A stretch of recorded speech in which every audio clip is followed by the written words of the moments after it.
Hello there, I'm Chris from Love and Lost Games. Today I want to pitch to you our magnum opus, which is a game called Draw Your Sword. Got my axe, got my helmet, so I'd like to talk to you about this action-adventure style game pitched at families. The target market here is people who want to play through an adventure, who want a bit of a get the baddies kind of feel, but who aren't necessarily interested in stats, dice, status tracking, and all those things that can slow down the game. The point of Draw Your Sword is that you are drawing your solutions, which turns it from maybe a stats or a luck-based game into entirely in a dexterity experience where you have to solve a puzzle of working out where things are on the challenge sheet, working out where that would be in relation to your own blank sheet, and also solving a few other puzzles, such as which order is the right order in which to vanquish the villains. So today I'm going to give you that pitch, which I just did. I'll walk you through some gameplay, and then I'll just talk a little bit about level design. And I'll probably swing my axe at the camera for fun. Yeah! I'm going to demonstrate what's in the box and how to play. So in the box you'll find probably not those things. Every game has a rule book. Draw Your Sword has a lovely rule book. Draw Your Sword being a story game has a storybook. This is my draft. The story will give you extra flavor text, of course, but also give you some particular instructions on when to change your weapons, when to heal up, those kind of things, depending on which branch of the story you go through. Speaking of branches, I guess after you've completed the story once, you might just want a quick version of the story and where the challenges lie, so that's also available. Remove those out of the way for now. Progress through the story is through defeating the encounters, which is the meat of the game. So each encounter comes on its own sheet. We work through those in the order as prescribed by the story and which branches we take. We need our special equipment to draw our swords. So pens for 4 players, weapon cards which describe exactly how we're going to attack using which of the templates. So we'll have a copy of each type of template for each player. This is the strike sheet or action sheet on where you draw what it is you want to do. And we have the battle tracker and health pool, which will help us manage our statuses throughout the game, of which there are not very many. So when instructed, we'll look for Norwood 2, transcribe this information into the battle tracker without moving it off the table. So every goblin of the 4, 1, 2, 3, 4, will take 2 hits before they're defeated. That's a fairly tame challenge, quite easy. I'll flip it over and show you the goblins. 1, 2, 3, 4. The key with the way that the game is played is that it scales per players. So if we had 2 players playing, each would be fighting their own group of goblins, each trying to reduce their own group of goblins by 2. So instead of fighting 4, 2 players would fight 8, 4 players would fight 16. So if you get to the point where one player has defeated all of their goblins, they may then pitch in and try and help other players to knock their remaining goblins down, if the team agrees to do that. So in our first encounter, we just get the first few encounters, we just get a long axe or a sea axe, which is somewhere else. Sea axe, those are functionally identical. You use template number 1, and you get 5 strikes, which means you can draw 5 times using this template. So, a quick idea of the size of the template. You're not allowed to do this during gameplay. You can't put the template on the sheet. You can't lay your own action sheet over. So that's all we've done to set up. Flip that over, make sure we've got the right weapon, pick our templates, write some stuff there. I'm also going to write my name. My imaginative character's name is Chris. And so now I have to draw where I want to hit these goblins, which is not very easy because it's a spatial puzzle. I also need to set up my health pool. So for 1 player, that's just 5 health points, which is here. For 2 players, it's 10, and so on. So I ring that as being my maximum health. If I cross out that many hearts, I'm going to have to restart. So the way that we lose health is by evaluating the strikes that we've done. If your strike hits red, you lose a health point. If your strike hits blue, you don't get an effect. If you hit green or some of the other colors of sort of plain clothing, then you do the damage to the goblin. You put the damage here next to your own character's name to track that. and the order in which you're invalidated. So if you hit red and green, only red counts. If you hit blue and green, only blue counts. If you hit blue and red, only red counts. So the worse something is for you, the higher its priority. With that done, I'm going to start drawing where I think I should be striking with my long axe. So I get to draw up to 5. 1, 2. I can draw it at an angle as well. There's no restriction on that. 3. You have to draw the complete template. You can't draw halfsies. That's not allowed. 3, and you can't overlap or cross. That would not be allowed. I'm going mostly for legs. 4. Oh, I've got 1 extra. Go back for this guy's legs again, not that I need to.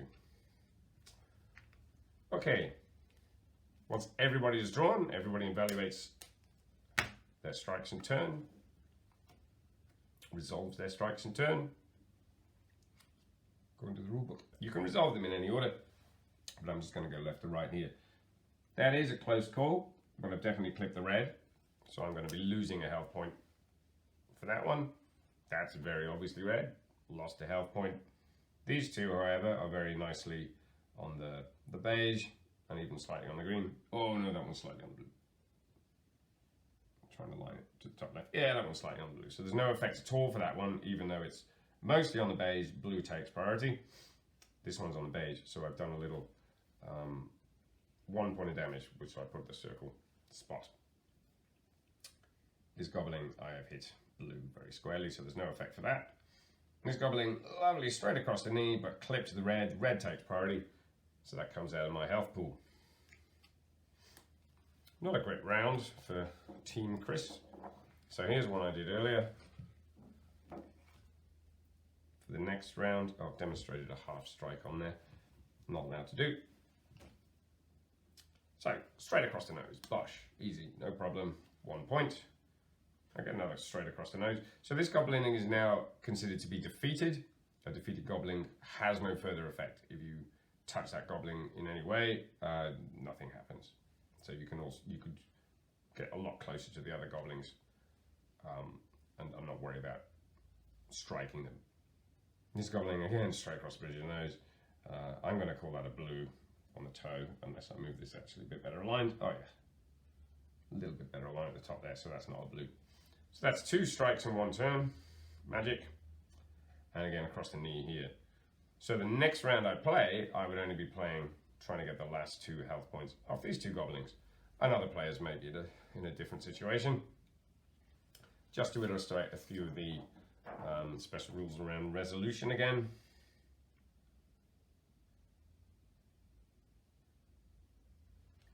So this strike has hit 2 goblins, but each strike is only allowed to damage 1 goblin. Therefore, the hit is on the goblin that's closer to the center point, which is that one. So that would be 1 point of damage off that goblin. This goblin squarely right in the middle of the green, but red takes priority. So that would be 1 point of damage off us. We've already defeated it, we don't care.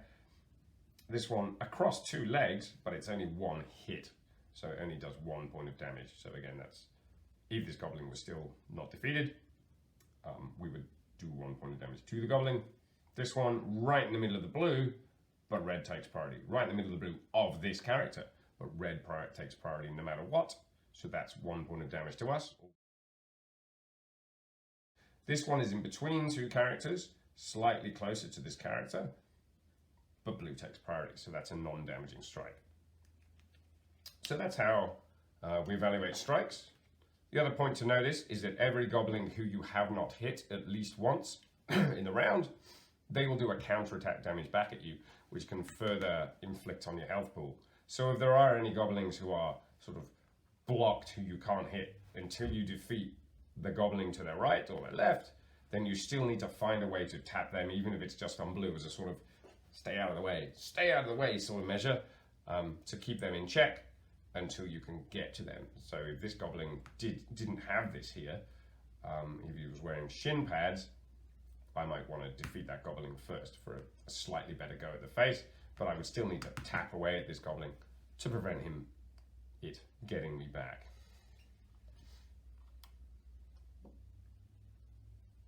that's that. So once all players have defeated all goblins, you then read the appropriate part of the storybook. If you fail an encounter, there are special instructions in the storybook. Depending on how far along you are, there are different measures you take. You may get an instant retry. There's a few rules in there which allow you to make the game a little bit easier. There's ways that you can help other players, or there are some techniques that you can use to help yourself. We intend to include sort of a cross transparent sheet that you can lay over so that you can better work out where the middle point is and relate things to that to help with your spatial awareness. That's the gameplay. So some of the other counters, these chaps all have their shields up. It's quite difficult to get through. This is a crowded one, so there are 5 goblins here, and there's a very definite, this goblin cannot be reached. Because even right at the edge of the head, we're going to be hitting this. So this goblin would have to keep being fended off, as I mentioned, until you can clear the other sides away. So that's the sort of time sort of aspect of the puzzle, as well as the space aspect.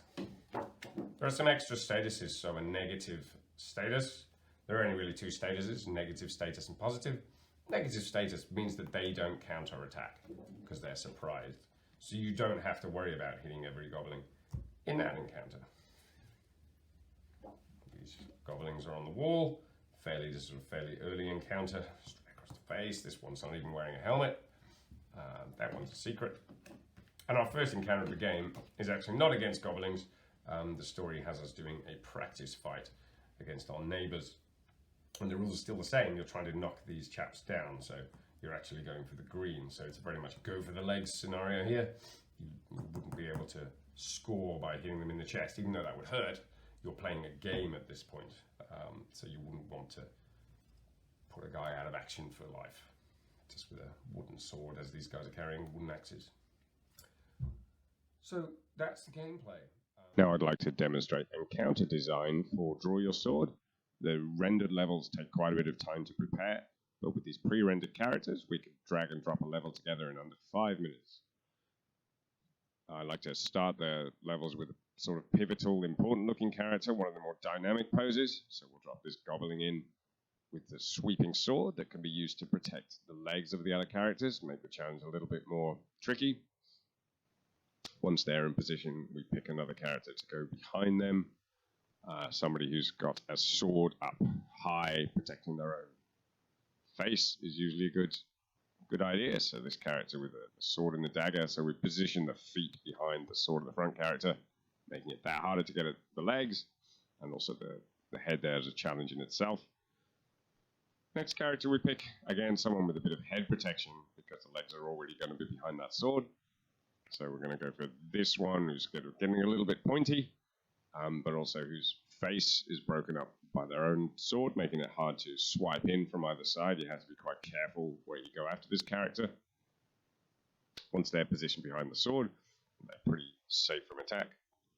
And the subtlety of that little lifted leg there also makes it quite difficult to go straight into the knees.